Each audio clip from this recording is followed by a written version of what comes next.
Riders on edge, terrified after witnessing a murder at the Wego bus station downtown. How the mayor plans to address the uptick in violence in his transit plan, and why riders say they can't wait. Their lives are in danger now. And just feeling sick about it. Just trying to rationalize why like a grown person, a grown adult would actually strike a kid. An autism therapy center accused of putting children in harm's way. The allegations swarming around a former employee and why the Department of Children's Services is now involved. And one of Nashville's biggest nights of the year underway. Who's stealing the show? Who's being honored? Fox 17 News is live at the star-studded red carpet of the 2024 CMA Awards. Fox 17 News at 9 starts now.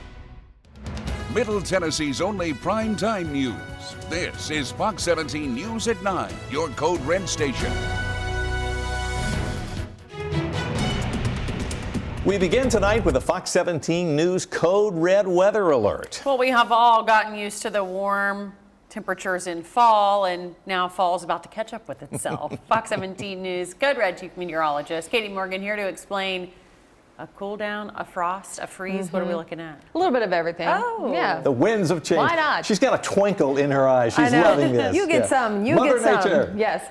No, we are looking at much colder air. It will bring us the potential for a freeze in some spots, maybe the first fall freeze for Nashville for this season. We have yet to see one here in town. We will also see the potential for some light snow showers late tomorrow night into Friday morning on the plateau.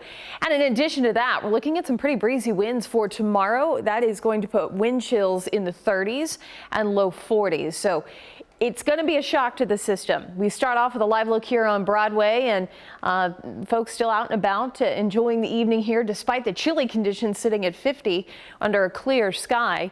As we take a look, we have nothing here in Tennessee, but watching this area of low pressure here, it is going to be circling the Great Lake region for another 12 hours or so, and then we'll begin to make a dive southward. This is going to be the system that clips Middle Tennessee that could bring some light snow showers to those toward the Cumberland Plateau late tomorrow night.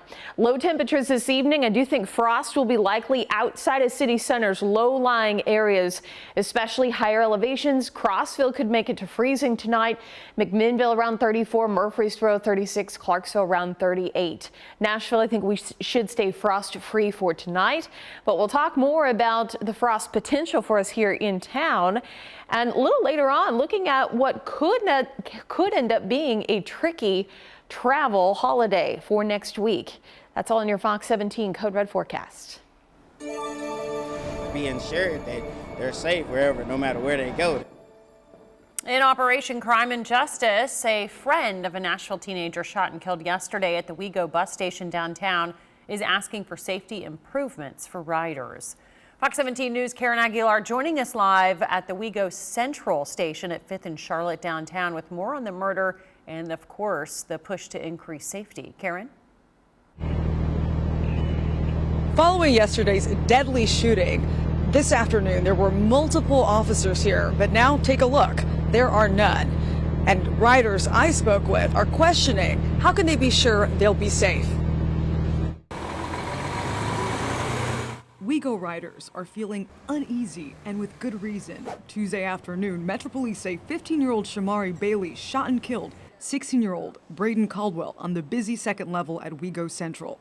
Josiah Easley, who asked us not to show his face, considered Caldwell his little brother. The feelings that I got, like, I can't really describe what I'm feeling, but definitely hurt. There was a heavy police presence Wednesday to ensure riders' safety. But Easley tells me it isn't usually like this, and he worries it won't last. If y'all are going to be, providing these people, a way to get around town, stuff like that, they still need to be safe. Daily Wego rider Troy Ridley, who saw Caldwell hours before his death, echoes that. He still had his school uniform on. Most definitely would want to feel safe because, bro, I don't want to die. I got kids. We took riders' concerns to the mayor as his transportation improvement program would make bus services 24/7. His spokesperson, Alex Apple, says O'Connell's plan includes a, quote, transit police unit, end quote. But Metro Police say that's just in the talking stages. Wego says a security guard was on duty at the time of the shooting and believes they handled the incident well. Their CEO adding this. We're looking forward to continuing and growing in the future. But passengers question whether that future will really be safer. Nashville residents just approved the sales tax increase to fund transit improvements, but that money won't start to trickle in until early of next year. Riders say they want safety improvements now. Reporting live in downtown, Karen Aguilar, Fox 17 News, your Code Red station.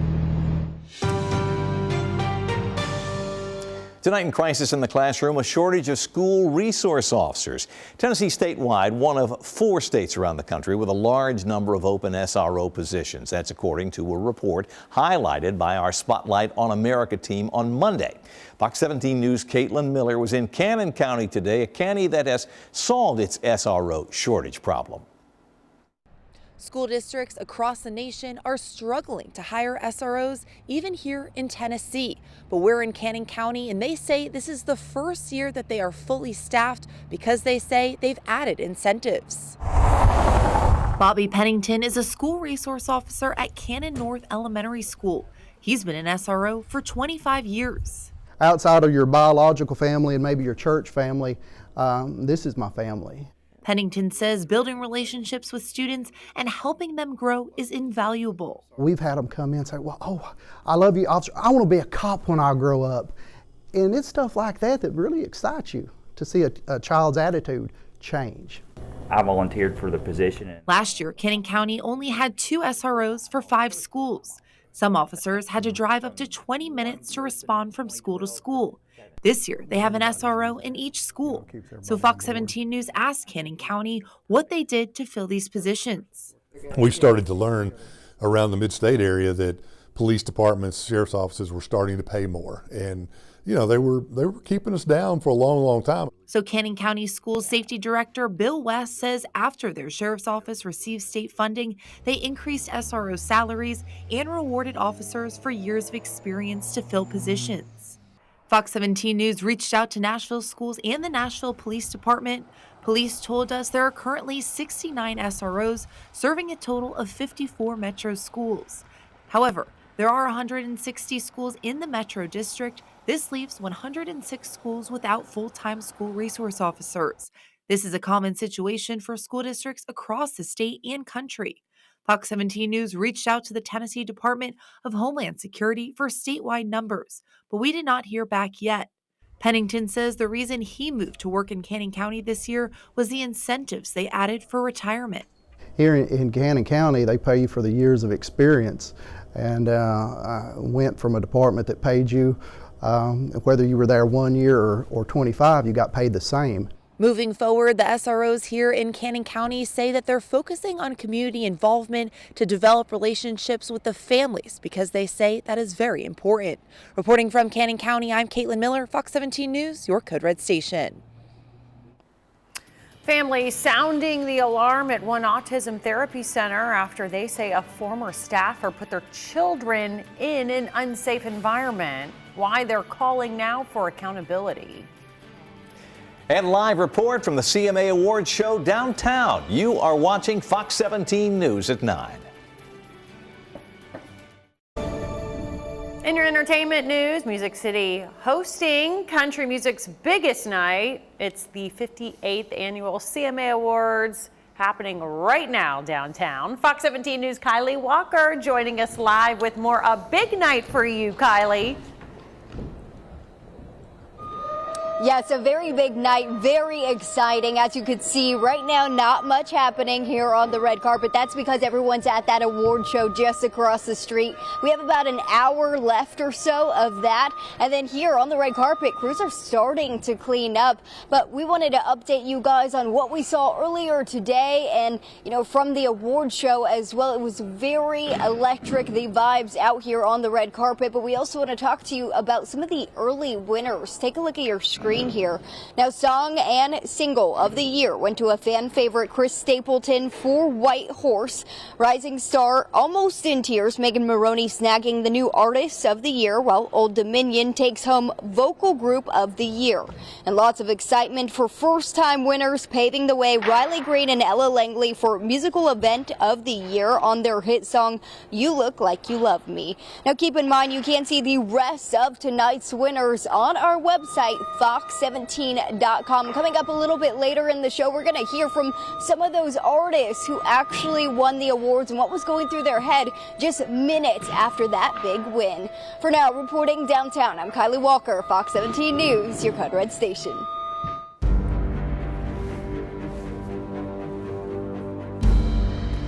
Fox 17 investigates allegations of abuse at an autism center in Donaldson that now has the attention of the Tennessee Department of Children's Services. Parents and former employees tell us a former employee physically abused several students. And as Fox 17 News' Amanda Chen shows us, families are outraged because they didn't find out about these alleged incidents until months later.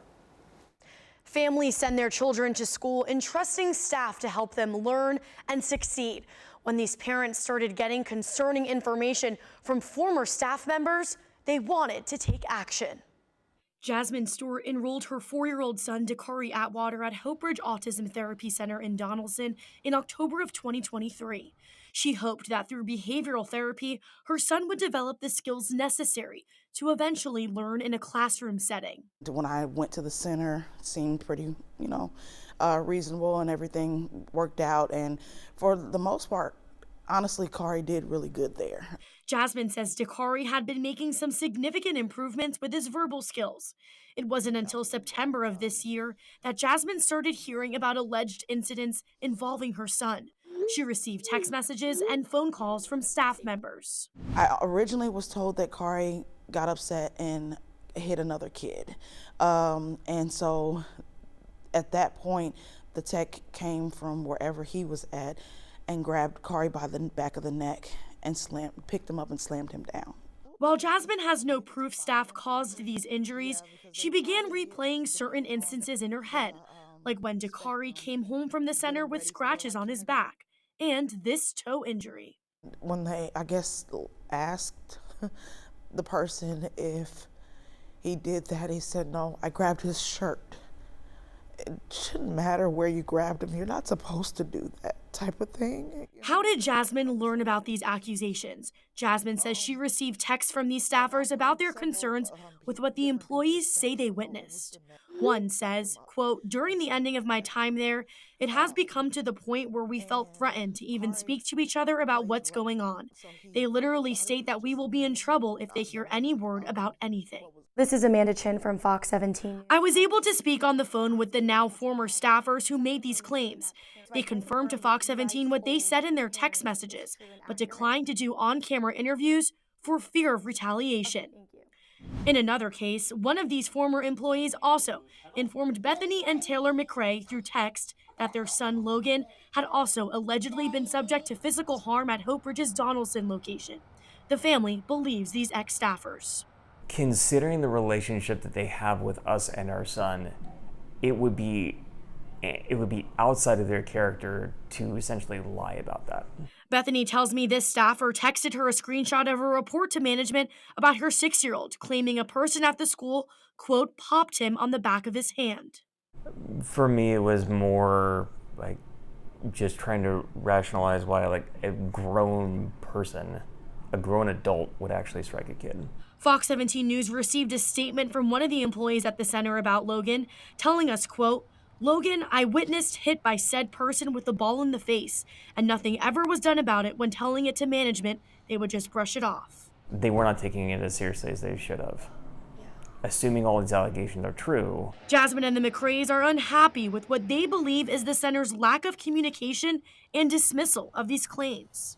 You need good quality people, both techs, from everyone from techs to management, that are aware of the stakes and take it seriously. And bringing attention to the fact that in this particular case, it doesn't seem like that was done. The McRae family says they attempted to talk to Hope Ridge management several times. Months later, the McRae family and Jasmine have not been able to speak with management at Hope Ridge. Fox 17 News emailed Hope Ridge Autism Center requesting an interview about the allegations. A spokesperson says in part, quote, we investigate all claims of misconduct and are committed to the safety and well-being of the children and families we serve. The employee in question is no longer with the organization, and we remain committed to maintaining a safe and supportive environment for all of our patients. Hopebridge goes on to say, there was an investigation into a claim concerning the management of a patient by one of our employees. Both our internal review and DCS investigation resulted in no findings. Hopebridge families tell Fox 17 News there was a previous DCS investigation that closed. Ashley Zarok with the Department of Children's Services confirms the investigation into these incidents is ongoing, but cannot comment further. When I pressed Hopebridge on DCS's quote, ongoing investigation, a spokesperson said, there are no ongoing investigations to Hopebridge's knowledge. Now, the families are making one thing very clear. If these accusations are true, they don't feel this staffer should be allowed to work with kids ever again. Reporting in the studio, I'm Amanda Chen, Fox 17 News, your Code Red station. Now, you can read Hopebridge Autism Therapy Center's entire statement about this incident on our website, fox17.com. All right, that chill in the air, and maybe it'll stick around. Couple days at least. Because we're in mid-November, we're almost at the end of the year. I know, it's time for something to what happen. is going on right now? It should feel like fall. Yeah. We're not ready to turn that switch off, but I know. it's probably time now. I think the reality is starting to set in for us all. Like, okay, well, we we have to just another week. Just rip the Band-Aid off, Thanksgiving please. is next week. You yeah, know, come on. Yeah, it is. Yeah. Yes, we are looking at some cold weather to be around for a couple days at least, and then we're back to the 60s for next week ahead of Thanksgiving travel. Colder air will arrive as we head through the overnight tonight. Frost and freeze does look likely for many areas across Middle Tennessee, and for some, the potential for some light snow showers does still exist, which we will highlight here coming up. Let's first get you out the door tomorrow morning. 38 at the bus stop. Kids will need the winter jacket with not only temperatures in the 30s here, but wind chill will become a factor as winds pick up throughout the morning and into the middle of the afternoon. Mainly sunny skies, the stories we head through the day. Just for perspective, our average high this time of year is around 60. I'm looking at highs tomorrow to be about 15 degrees below that. The low is actually pretty much where we should be for this time of year, especially this evening. We should be bottoming out in Nashville right around 39, 38 degrees. We'll be slightly cooler as we head towards Friday morning, Saturday morning, and Sunday morning here in town, and these numbers here will be in that frost category. Now remember, freeze is when temperatures are below 32 degrees. We may miss out on a freeze here in Nashville, but we can still get frost to occur in this range between about 36 to 33 degrees. So that does look likely. So case in point, if you have any plants that are outdoors that may be susceptible to frost, bring them inside. Give them a nice warm place to stay for the evening. Thursday, our temperature around 46 at 10. We're up to about 48 by 2. Again, wind chill will be a factor here. It'll likely feel like low 40s, if not 30s for much of the afternoon. And I do think winds will stay pretty breezy as we head through the middle part of the day before they start to taper off a little bit. Gusts tomorrow could be as high as 30 to 35 miles per hour. So again, very breezy situation. All of this being driven by an upper low here that is swirling away in the Great Lakes. It does have some winter weather attached to it. This will mainly be a bigger story for those north of us in Indiana, parts of Kentucky and Ohio, but it will clip part of our viewing area. So this is 11 p.m. tomorrow night. This time tomorrow night, we will likely be tracking some snow showers on the radar. Upper Cumberland region, the plateau, may even mix in and get a little bit of a winter mix, perhaps some sleet, some light rain showers. This continues into the overnight into early Friday morning, all the way through, I'd say about 5, 6, 7 a.m. We're looking at those showers to taper off. A light dusting could be possible in some spots, some higher elevations up to an inch, maybe. But a lot of this will begin to melt because temperatures are going to be pretty close to that freezing point, and then will climb as we head through the morning. Also, it's been so warm that the ground is nice and warm as well. We may continue to find a few of those light flurries throughout the morning. Here in Nashville, maybe a flake or two or a little bit of a drizzle. We'll talk more about the cold, how long it'll last, and Thanksgiving all coming up. It took months, but police say they finally have arrested 2 people in a summertime pool party shooting. Find out the 2 key tools that led to a big break in this case. In Operation Crime and Justice, a 16-year-old Maplewood High School student is charged with making threats of mass violence. Metro Police say that she posted threats about bombing the school and shooting up the school on Instagram. Also in Operation Crime and Justice, Metro Police making 2 arrests for a pool party shooting that happened over the summer. Police say Davin Denson Jr. and Sugoi Gua Perry are responsible for the shooting that led to a 16-year-old being hit with a bullet at that party at the Cambridge Hickory Hollow Apartments back in July. Investigators say a combination of cell phone video and license plate readers led to those arrests. Incoming Vice President J.D. Vance and former Congressman Matt Gaetz, both on Capitol Hill, lobbying for Gaetz to be the next Attorney General. I'm Matt Gelka in Washington, and I'll have the latest coming up. Well, it's looking like we could see our best chance for freezing temperatures across a good portion of Middle Tennessee and southern Kentucky this week. Coming up, we'll talk about where this falls in line with normal. Covering the Capitol tonight, Republicans on the House Ethics Committee voted today against releasing the panel's investigation of former Florida Congressman Matt Gaetz. Well, Fox 17's Matt Gulka has more on President-elect Donald Trump's controversial pick for Attorney General. Vice President-elect J.D. Vance and Attorney General pick Matt Gaetz hit Capitol Hill Wednesday. They hope to try and sway Republican senators on the fence about Gaetz, Donald Trump's pick to serve as the next Attorney General. Mr. President, are you reconsidering the nomination of Matt Gaetz? No. Trump says he's sticking with his controversial pick to lead the Justice Department. Gaetz has denied allegations that led to a sex trafficking investigation by the DOJ and a House ethics investigation into sexual misconduct and illicit drug use.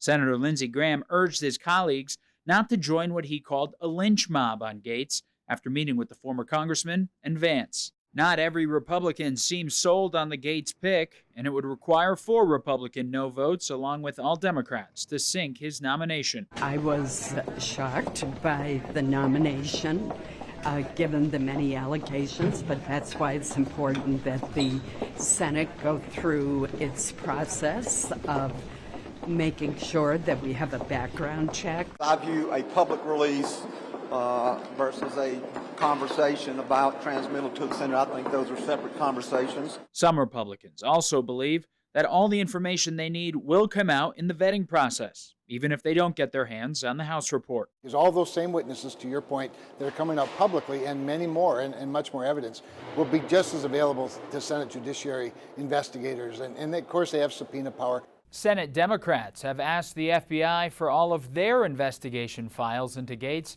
as they prepare for the nomination hearings, likely early next year. Reporting in Washington, I'm Matt Gelka.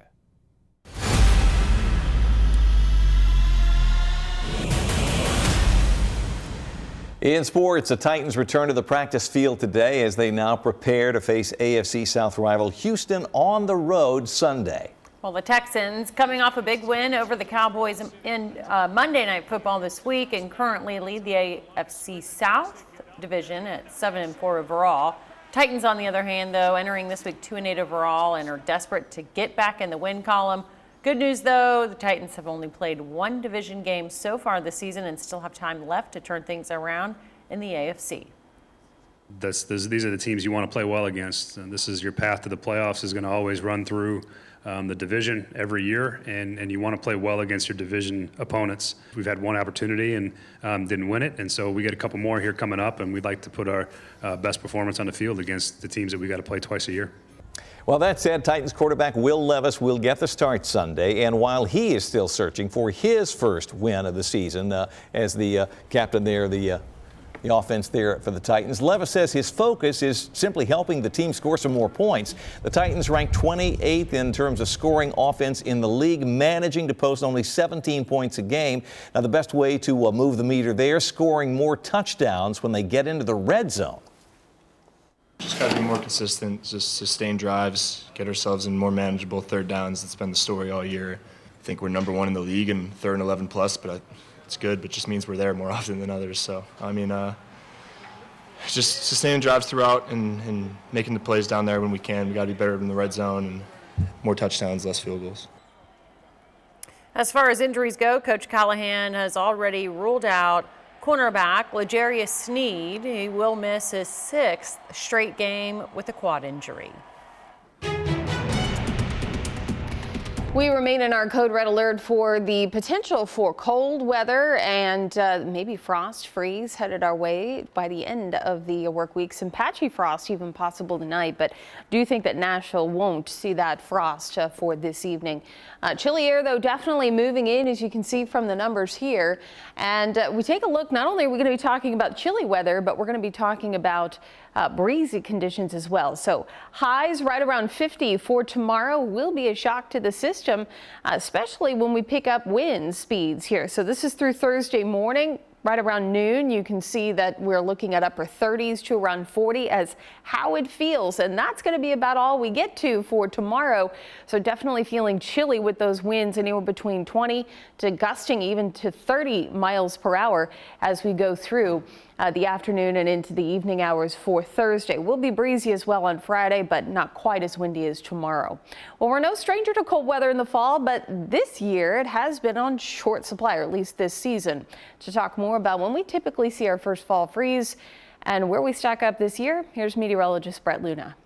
Well, it's looking like we'll soon see our first chance for a fall freeze across better portions of Middle Tennessee and Southern Kentucky. Our average first freeze here in Nashville for the fall time, that comes on November 1st. We still have not hit freezing here yet this year. Our earliest fall freeze, that was back on October 2nd in 1984, and the latest first fall freeze, that was on November 27th back in 1902, and then we did it again in 2009. So we're not far off the record here in Nashville. For Clarksville, the average first fall freeze, that's October 25th. It still hasn't hit freezing over there yet either this year. The earliest fall freeze there, that's September 20th. That was all the way back in 1891, and the latest first fall freeze is November 25th back in 2004. Crossville hit their first fall freeze last month, pretty much in line with average. Average is October 20th, and they dropped below freezing this year on October 17th. The closest we got to freezing here in Nashville, that was October 17th, but we were still 5 degrees above freezing. Clarksville hit 35 degrees on October 16th and 17th. Our best chance for freezing temperatures in Nashville, that's going to be Saturday morning,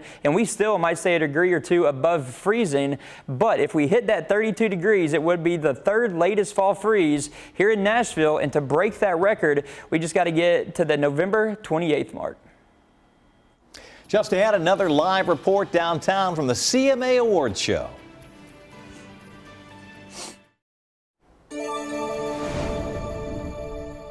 Right now, as we speak, downtown totally packed with country music stars and their fans for the 58th annual CMA Awards happening right now. Fox 17 News' Kylie Walker joining us live out on the red carpet. I know you have hung out with so many of the stars today, and you look gorgeous.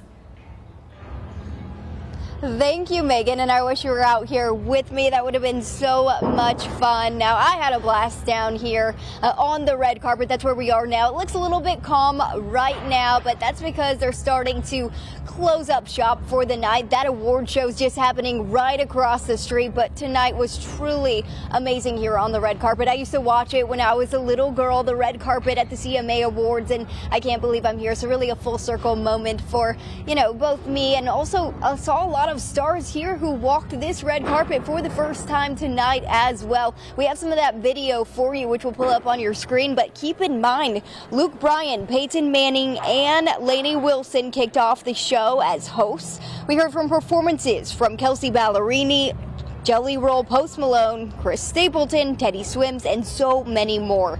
And then fan favorites Riley Green and Ella Langley nominated for the very first time and even winning musical event of the year for their performance of You Look Like You Love Me. We caught up with them after the big win. Take a listen. I mean, it's really validating, you know, I mean, to have your peers and all these other country artists we're big fans of, and the fans all say that we like what you're doing. Obviously, Ella's doing a great job with all the music she's putting out, and it was great for me to be able to be a part of this song. And I don't think either one of us knew it'd be this big of a hit, but it's cool to have the success with somebody that you're really close with. I mean, I'm almost at a loss for words. This is the only thing I've ever wanted to do with my life, my whole entire life. So, I mean, this is the first award I've ever won, ever. So this is just crazy. It just feels almost unbelievable.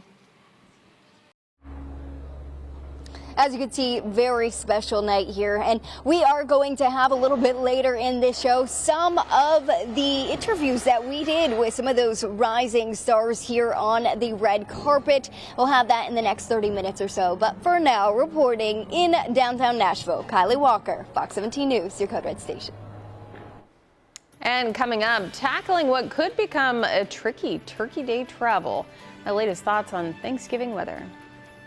On average, those living in rural areas lose 3 years off their life expectancy. The big reason why and what's being done about it.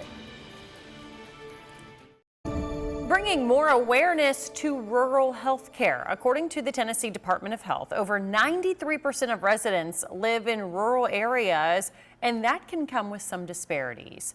Joining us now is Jessica Donzie-Black, National Senior Vice President of Community Health with the American Heart Association. Jessica, thanks for being here. Thank you for having me. Well, what sort of challenges do rural residents face compared to those living in bigger cities? You know, there's terrific things about living in rural America. There is terrific social cohesion and a lot of reasons people live there. But unfortunately, lesser populations often lead to lesser access. So we see lower opportunities for nutrition security, less full service grocery stores, and a lot of challenges with access to healthcare specifically.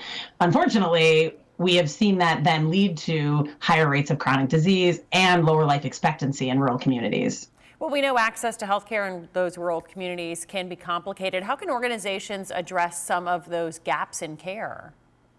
So there are a lot of things that can be accessed sort of from a distance these days. We have a Center for Telehealth that's doing tremendous work in terms of educating both practitioners in terms of communicating with one another over the miles, as well as engaging patients from a distance.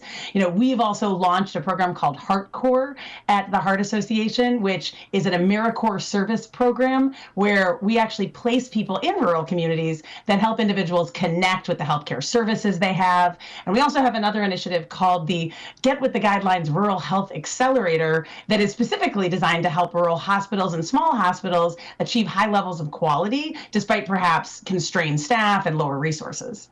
All right, so there are tools out there to help. What advice do you have for families if their only affordable option is rural living? How can they advocate for themselves? So we really encourage people to be working collaboratively in their communities and looking for those opportunities to connect resources. There can be creative solutions to, working together. One of the things we advocate for at the American Heart Association is healthy school meals for all, which ensures that all young people have access to healthy meals in their schools, always lunch, and in many cases breakfast. It can even be after school meals in some cases that kids have access to through those venues. We also work really closely often with emergency food assistance to make sure that what is being donated is healthy or what they have access to is healthy, so that if people need to be more reliant on those opportunities, they have that. And then certainly, working with their local grocery stores and other places, even if they're smaller stores, to think about how we can make sure that we have access to healthy foods, working with their park and rec and communities to maximize activity, as well as then working with their practitioners to ensure that we're getting the health care we need. All right, the resources, the tools, the organizations, it's all there. Jessica Donzie-Black with the American Heart Association, thank you for joining us tonight. Thank you. All right, let's talk about the weather. We've spoken about how warm it has been, but the wind was a factor today. Not only the temperature was a little lower, but that wind made it feel colder. It's going to feel even colder going into the next couple of days. And yes, one of the main points is going to be the wind. Like gloves and beanies. Are we there? We are there. We are. Yes, we are there. It's time. I got to go find where those are. It's like that. I found mine in a coat today. I didn't know they were in there, so I put my hand in there. Yes, it's like that viral audio on social media platforms. It is time. Okay. Yeah. That's from The Lion King, of course, the original audio. We are looking at quite cold conditions for tomorrow morning. Chilly, we'll call it. This is actually average for this time of year. We just haven't seen a lot of it this fall yet. So temperatures in the upper 30s. We're going to add a bit of a chill in the air. I'm going to say it'll feel like about freezing, about 32 with a breeze for tomorrow morning. And we'll see that wind pick up as we go through the day. But tomorrow morning, if you like to get out and maybe do some walking early, You're going to need the layers. As Megan said, it is glove and hat season now. As we get into tomorrow night, I showed you earlier the system that'll be clipping Middle Tennessee. This is not going to be a big snowmaker for us here in Middle Tennessee or Southern Kentucky, but I do think that we will see snow showers here in the Upper Cumberland region and portions of the plateau. Higher elevations could be looking at maybe a dusting up to 1 inch of snow, but we do have the warm ground working against us and the fact that it won't be around for too long. A lot of this is going to melt when it hits the ground first, and then we could probably see that light dusting possible.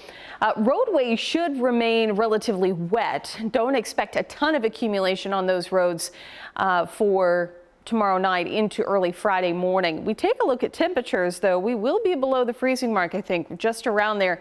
In fact, I would take these numbers and drop them a degree or two for Friday morning. So we're likely looking at mid to lower 30s out towards Cumberland Plateau, and for us here in Nashville, right around mid 30s as well for Friday morning. So chilly air, definitely looking at the potential for a little bit of frost. Wind may actually help development of widespread frost. The best chance for that and freeze conditions will likely be Saturday morning. So Thanksgiving Day, we want to look ahead here.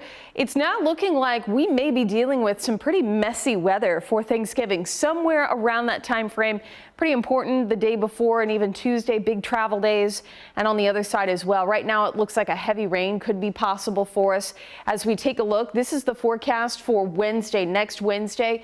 Moderate to heavy pockets of rain may be possible through Wednesday afternoon, and there are a few hints as we head into Wednesday night, early Thursday. Maybe some thunderstorms that we have to talk about going into Thanksgiving Thursday morning. So that is something we're going to keep in mind. The good news is with that is the fact that it's still a week out. So a lot of change between now and then, but something we'll definitely have our eye on and we'll continue to follow. A shocking sight inside a Mid-State gym today. What took so long to get this trapped deer out of the building? And Universal Orlando expanding in a big way what they're bringing to the Sunshine State.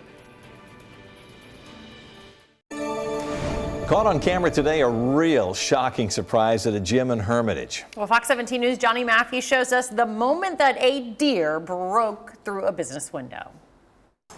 Well, there's some cleanup going on right here at Competitive Edge Strength and Conditioning on Lebanon Pike because it was a normal Wednesday morning until they got an unexpected visitor smashing through the window.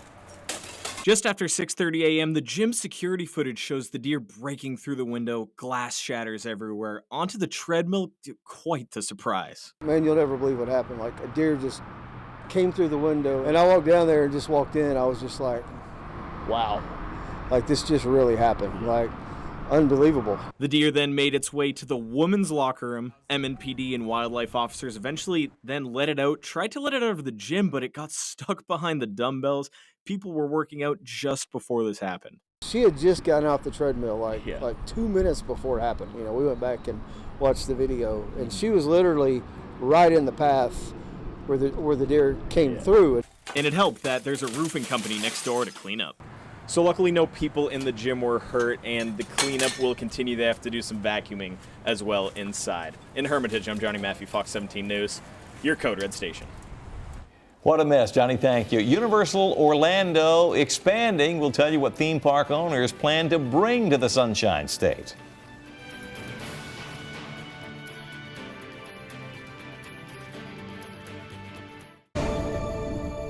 In entertainment news, Universal Orlando is expanding and bringing the wizarding world of Harry Potter along for the ride. Sounds like a lot of fun. Orlando Universal down there giving a sneak peek of the upcoming attraction in their epic universe.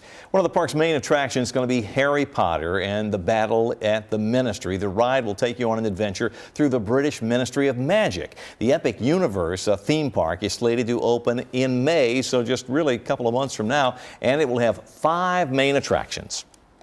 An undocumented Venezuelan migrant guilty in the murder of a Georgia nursing student. I'm Christine Frizzell in Washington with a look at a new warning about the gang he was believed to be a part of. This little boy, the youngest on earth to receive a new gene therapy for a rare condition, It has changed his life. I'm Liz Bonus. We can't wait to show you how just ahead.